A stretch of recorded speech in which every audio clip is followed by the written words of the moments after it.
মহতরাম হাজরিন, আমি আপনাদের সম্মুখে পবিত্র কোরআনে হাকিমের 26 নম্বর পারার সূরা মুহাম্মাদের 33 নম্বর আয়াতে করিমা তিলাওয়াত করেছি।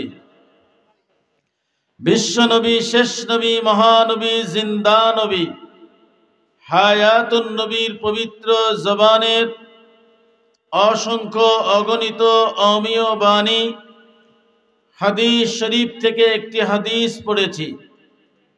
তেলাওয়াতকৃত আয়াতে করিমা ও হাদিসে পাকের আলোকে ইখলাস ও রুহানিয়তের সমন্বয়, ধৈর্যের পরিচয় দিয়ে কিছু কথা আমাকে বলবার মতো, আপনাদেরকে শুনবার মতো হিম্মত, ধৈর্য, তৌফিক আল্লাহ তাআলা দান করুন। ভাইরা আমার, আল্লাহ রব্বুল আলামিন পবিত্র কোরআনে হাকিমে ইরশাদ করেন, ইয়া আইয়ুহাল্লাযীনা আমানু আতিউল্লাহ, হে ঈমানদারগণ, আমি আল্লাহর আনুগত্য করো। ওয়া আতিউর রাসূল, এবং রাসূলের আনুগত্য করো। ওয়ালা তুবতিলু আমালাকুম, এবং তোমরা তোমাদের আমল সমূহ নষ্ট করিও না। হাদিস শরীফে রাসূলুল্লাহ সাল্লাল্লাহু আলাইহি ওয়া আলিহি ওয়াসাল্লাম ইরশাদ করেন, তারাকতু ফীকুম আমরাইন, আমি তোমাদের মাঝে দুটো জিনিস রেখে যাই হে উম্মত। লান তাদিল্লু মা তামাসসাকতুম বিহিমা, এই দুইটা জিনিস যদি তোমরা মজবুতের সাথে আঁকড়িয়ে ধরে রাখতে পারো, কশিন কালেও তোমরা পথভ্রষ্ট হবে না। এক নম্বরে কিতাব আল্লাহ, আল্লাহর কিতাব কুরআন। দুই নম্বরে ওয়া সুন্নাতা রাসূলি, দুই নম্বরে বিশ্ব নবী রাহমাতুল লিল আলামিনের জীবন আদর্শের সুন্নাত। আমার নবী দুনিয়ার থেকে বিদায় নিলেন, কয়টা জিনিস রেখে গেলেন? কথা বলেন। দুইটা জিনিস রেখে গেলেন। এক নম্বরে কোরআন, দুই নম্বরে সুন্নাত। এক নম্বরে, দুই নম্বরে সুন্নাত। বলে কোরআন এবং সুন্নাহ নবী রেখে গেলেন। নবী হাদিস কেন বললেন না? বলে হাদিস না বলার কারণ হলো, কোরআন বললে হাদিস বলার প্রয়োজন হয় না। বলে কোরআন, হাদিস, কোরআন হলো আল্লাহর কালাম আর হাদিস হলো নবীর বাণী। বলে হাদিস আর কিছুই না, হাদিস হলো আল্লাহর কোরআনের ব্যাখ্যা। জোরে বলেন সুবহানাল্লাহ। আল্লাহর নবী কয়টা জিনিস রেখে গেছেন? এক নম্বরে কোরআন, দুই নম্বরে সুন্নাহ রেখে গেছেন। কোরআন এবং সুন্নাহ। বলে কোরআনের কত দাম? বলে কোরআনের এত দাম, এত দাম, বলে কোরআনের প্রশংসা করে শেষ করা যাবে না। বলে আজকে আপনার আমার আশা বসা কোরআন ও সুন্নাহর আলোচনা শোনা, বলে এই ময়দানটার কত দাম। মদিনার নবী রহমতের ছবি প্রায় ১৫০০ বছর আগে এই ময়দান সম্পর্কে ঘোষণা দিয়েছেন, যেখানেই দ্বীনি আলোচনা হয়, কোরআন ও সুন্নাহর আলোচনা হয়, ওই জায়গাটা দুনিয়ার সাধারণ কোনো জায়গা নয়। রাহমাতুল লিল আলামিন বলেন, ওই জায়গাটা হলো জান্নাতের বাগান। আল্লাহর নবী, বিশ্ব নবী রাহমাতুল লিল আলামিন বলেন, লা ইয়াকুদু কওমুন ইয়াযকুরুনাল্লাহ ইল্লা হাফফাতহুমুল মালাইকা ওয়া গাশিয়াতুহুমুর রাহমা ওয়া নাযালাত আলাইহিমুস সাকিনাহ ওয়া যাকারাহুমুল্লাহু ফী মান ইনদাহু আও কামা ক্বালান নাবিয়্যু আলাইহিস সালাতু ওয়াস সালাম।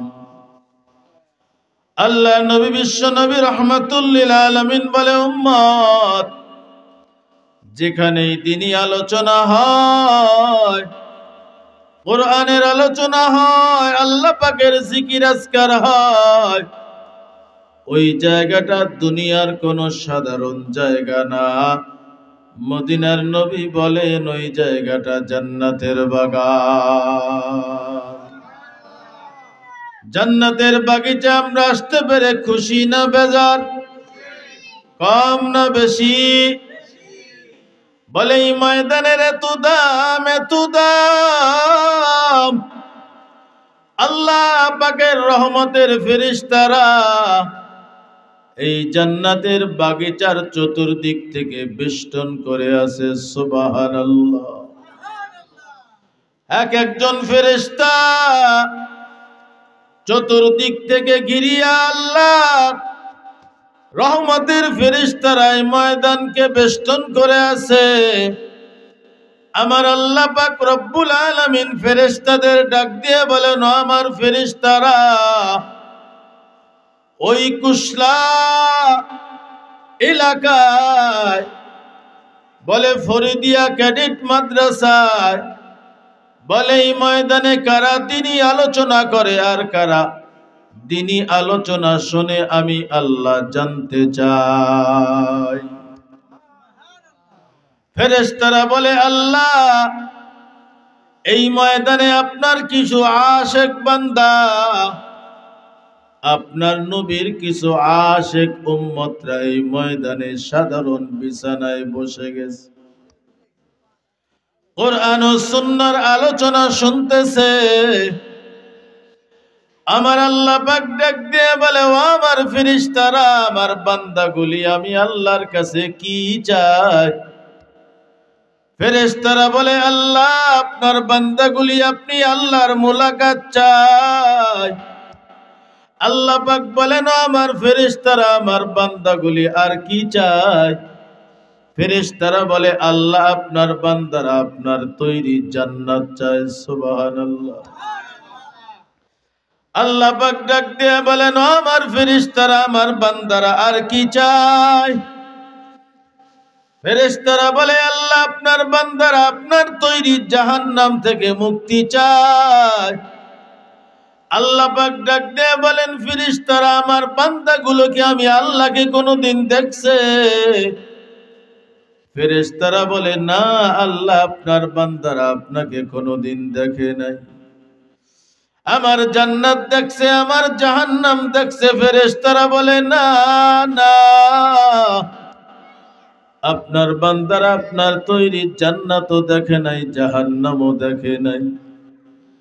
ফেরেশতাদেরকে আমার আল্লাহ পাক ডাক দিয়ে বলে, রে ফেরেশতারা, তোমরা সাক্ষী থাকিও, আমি আমার ওই সকল বান্দারা যারা আমি আল্লাহকে না দেখিয়া আমি আল্লাহ পাওয়ার আশায় বসলো, আমি আল্লাহর তৈরি জান্নাত না দেখিয়া আমার বান্দারা আমার জান্নাতের আশায় বসলো, আমি আল্লাহর তৈরি জাহান্নাম না দেখিয়া আমার বান্দারা জাহান্নাম থেকে মুক্তির আশায় ময়দানে বসলো।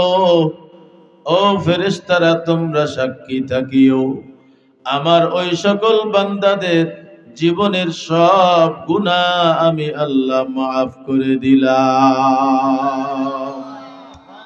আতিনা ফি দারে দুনিয়া না হাসান, আতিনা ফি দারে উকবা না হাসান, ইয়া গিয়াসাল মুস্তাগীসি নাহদিনা লাফতিকারা বিল উলুমে ওয়াল গিনা হর গরি মে দেনে তু তৈয়ার হায় जो न मंगे उससे तू बेजार হয়।